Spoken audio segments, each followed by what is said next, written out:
Biology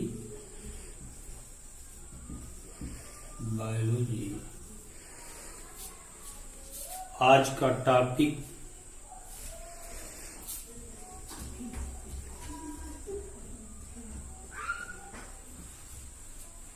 topic है structure of alias mitochondria.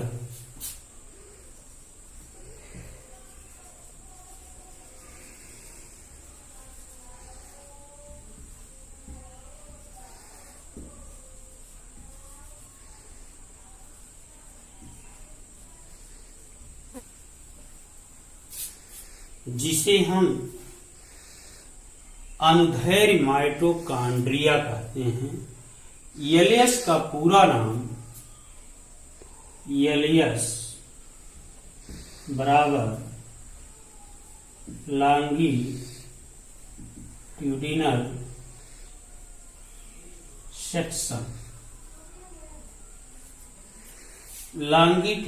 Section कहते हैं एलियस को।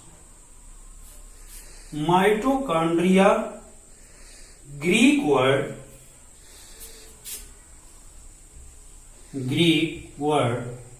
मीन्स माइटो मीन्स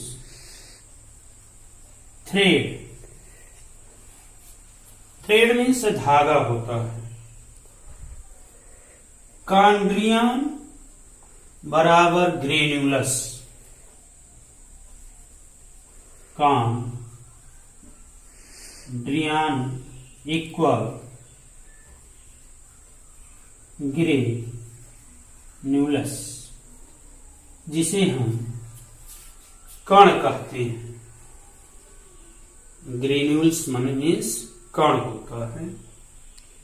आगे अब हम एक स्ट्रक्चर बनाते हैं माइटोकॉन्ड्रिया की।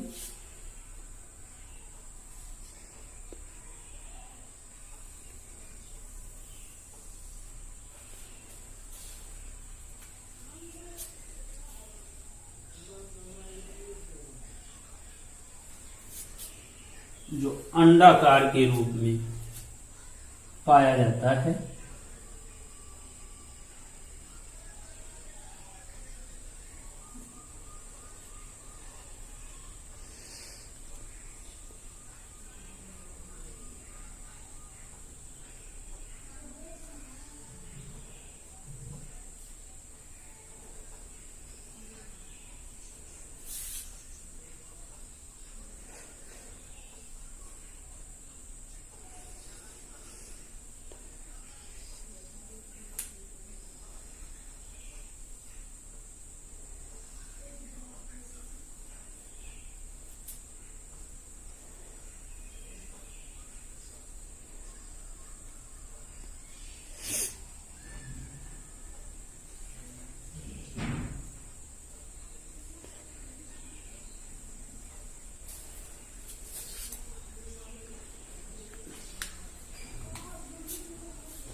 माइटोकॉन्ड्रिया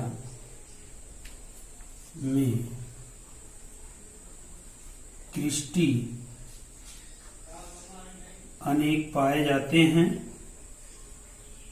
जो अंगुलीकार जैसे संरचना में बने होते हैं।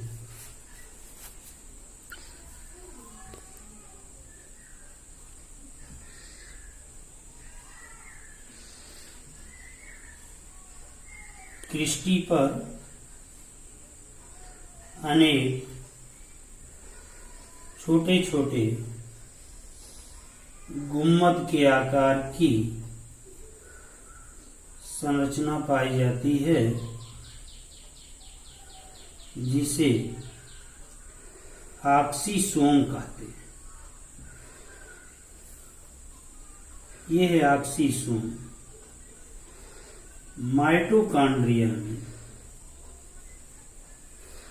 श्वसन प्रदान करता है, जिसके द्वारा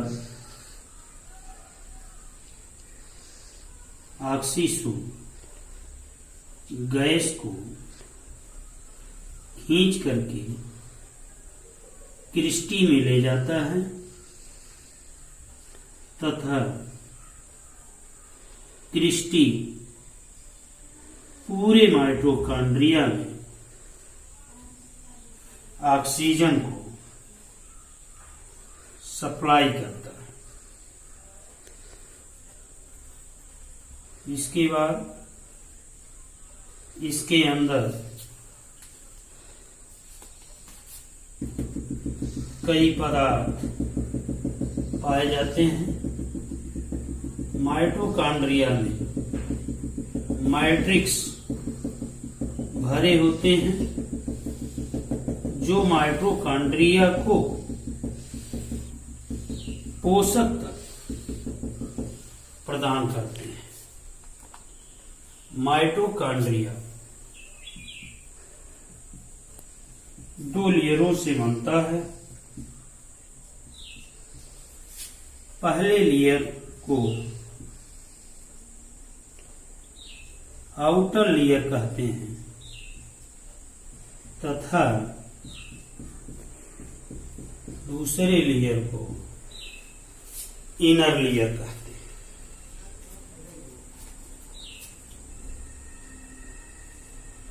या आउटर मेम्ब्रेन, आउटर मेम्ब्रेन, दूसरा इनर मेम्ब्रेन, इनर मेम्ब्रेन। इसके बाद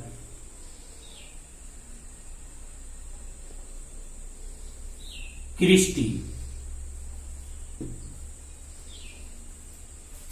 ऊपर की तरफ ऑक्सीसोम पाए जाते हैं। बीच में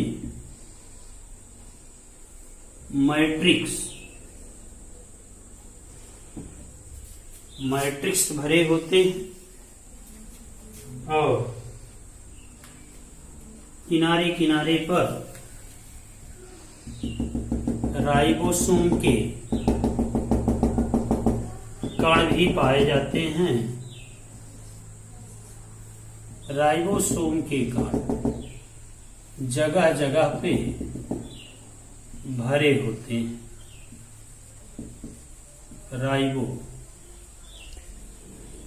राइबोसोम्स पार्टिकल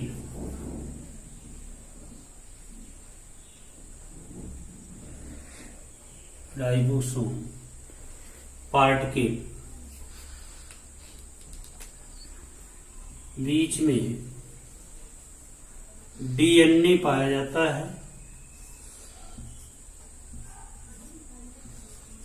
डीएनए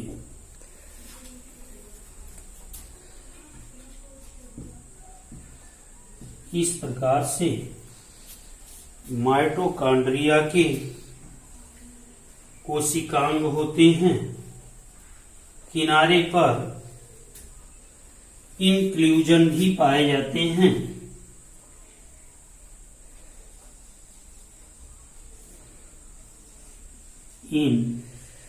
इंक्लूजन पाए जाते हैं। इस प्रकार से ये माइटोकॉन्ड्रिया का संरचना है। सर्वप्रथम सन 1880 में कोलिकर नामक वैज्ञानिक ने कीट पर अध्ययन किया। सबसे पहले 1880 में कोलिकर नामक वैज्ञानिक कीटों पर अध्ययन किया। इनकी रेखित पेशियों में सर्वप्रथम माइटोकॉन्ड्रिया की खोज किया। सन 1890 में अल्टमान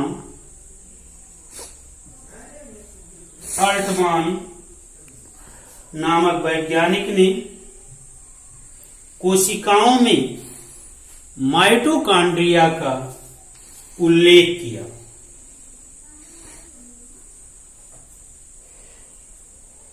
परंतु इन्हें बायोप्लास्ट का नाम दिया, अर्थात 1890 में अल्टमान नामक वैज्ञानिक कोशिकाओं में माइटोकॉन्ड्रिया का उल्लेख किया और इन्हें बायोप्लास्ट का नाम दिया।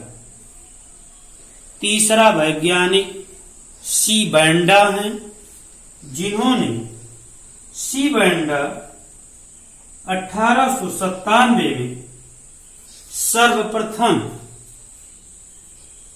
इसको माइटोकॉन्ड्रिया का नाम रखा।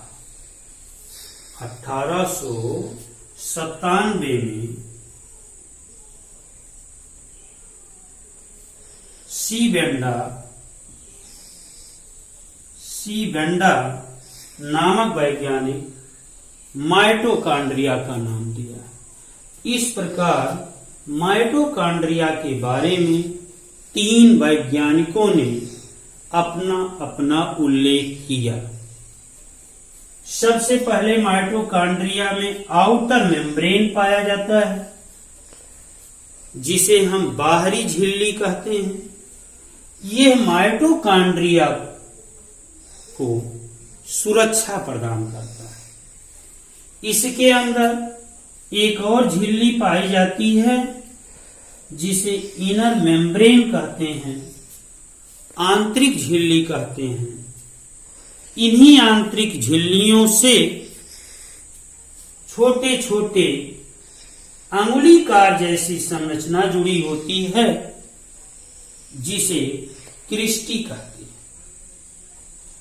इन्हीं क्रिस्टी के ऊपर छोटे छोटे गुम्बदाकार के रूप में स्ट्रक्चर पाए जाते हैं, जिसे ऑक्सीसोम कहते हैं। ऑक्सीसोम विभिन्न प्रकार के गैसों को अवशोषित करके खींच करके क्रिस्टी तक पहुंचाता है और क्रिस्टी पूरे माइटोकॉन्ड्रिया में पहुंचाता है। इस प्रकार से माइटोकॉन्ड्रिया ऑक्सीसोम के द्वारा श्वसन करने का कार्य करता है। इसके अंदर मैट्रिक्स भरे होते हैं, जिसे हम द्रव्य कहते हैं। ये मैट्रिक्स का कार्य माइटोकॉन्ड्रिया को कोल्ड प्रदान करना, अर्थात माइटोकॉन्ड्रिया को ठंडा करता है, क्योंकि माइटोकॉन्ड्रिया अपार ऊर्जा व्यक्त करता है, इसलिए धीरे धीरे वो गर्म हो जाता है। उसको कोल्ड बनाए रखने के लिए मैट्रिक्स की आवश्यकता होती है। जिस प्रकार से विभिन्न प्रकार के इंजनों में रेडियो वाटर लगे होते हैं, जो इंजन को कोल्ड प्रदान करता है, या एयर कंडीशन लगे होते हैं जो ठंडा रखता है, ठीक उसी प्रकार से मैट्रिक्स के द्वारा पूरी माइटोकॉन्ड्रिया कोल्ड प्रदान होता है। इसके बाद राइबोसोम्स के पार्टिकल पाए जाते हैं, जो आरएनए से बने होते हैं। आरएनए, जिसे राइबोन्यूक्लिक एसिड कहते हैं। यही आरएनए प्रोटीन संश्लेषण करने का कार्य करता है माइटोकॉन्ड्रिया में, अर्थात प्रोटीन प्रदान करता है। इसके बाद बीच में डीएनए पाया जाता है जिसे डीऑक्सीराइबोन्यूक्लिक एसिड कहते हैं। यह डीऑक्सीराइबोन्यूक्लिक एसिड हेरिडिटी का कार्य करता है, आनुवांशिकता का कार्य करता है, जो एक कोशिका से विभिन्न प्रकार की कोशिकाओं का निर्माण करता है। ये डीएनए करता है। इंक्लूजन पाया जाता है जिसके द्वारा नए कोशा का निर्माण होता है, माइटोकॉन्ड्रिया का निर्माण होता है। इस प्रकार से माइटोकॉन्ड्रिया बहुत छोटा होता है। ये माइक्रोस्कोप से देखने पर, अर्थात इलेक्ट्रॉन माइक्रोस्कोप से देखने पर इस तरीके का दिखाई देता है, जबकि माइटोकॉन्ड्रिया बहुत छोटा होता है, अर्थात इसकी औसत लंबाई 3 से 5 माइक्रोन, अर्थात 3 से 5 मिली माइक्रोन लंबा, और इसका व्यास 0.5 से 1.0 माइक्रोन मीटर होता है। लंबाई 3 से 5 तथा व्यास 0.5 से 1.0 माइक्रोन मीटर होता है। और भी माइटोकॉन्ड्रिया की लंबाई कभी कभी 40 मिली माइक्रोन मीटर में भी हो सकती है। इस प्रकार से यह इसकी लंबाई तथा चौड़ाई होती है माइटोकॉन्ड्रिया की। माइटोकॉन्ड्रिया का कार्य अर्थात फंक्शन ऑफ माइटोकॉन्ड्रिया। अब हम देखते हैं माइटोकॉन्ड्रिया का कार्य क्या है। माइटोकॉन्ड्रिया अपार ऊर्जा व्यक्त करता है, क्योंकि माइटोकॉन्ड्रिया में एटीपी नामक पदार्थ पाए जाते हैं, जिसे एडिनोसिन ट्राइफॉस्फेट कहते हैं। यह एडिनोसिन ट्राइफॉस्फेट अपार ऊर्जा देता है, अर्थात एटीपी से एडीपी, एडीपी से एटीपी का निर्माण होता रहता है, जिसके द्वारा माइटोकॉन्ड्रिया ऊर्जा देता रहता है सदैव। इसलिए माइटोकॉन्ड्रिया को पावर ऑफ हाउस कहते हैं।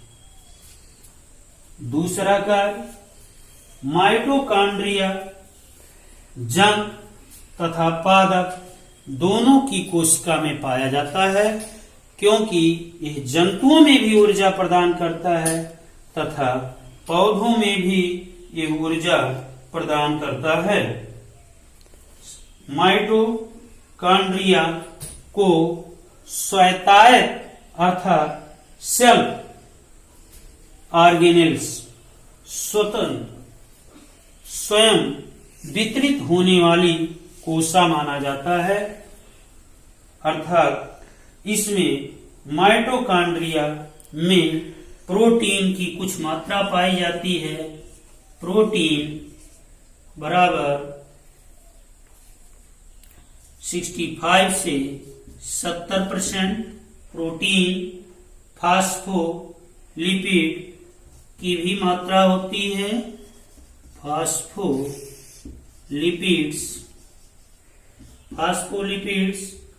25% पाए जाते हैं तथा आरएनए 0.5% होते हैं। डीएनए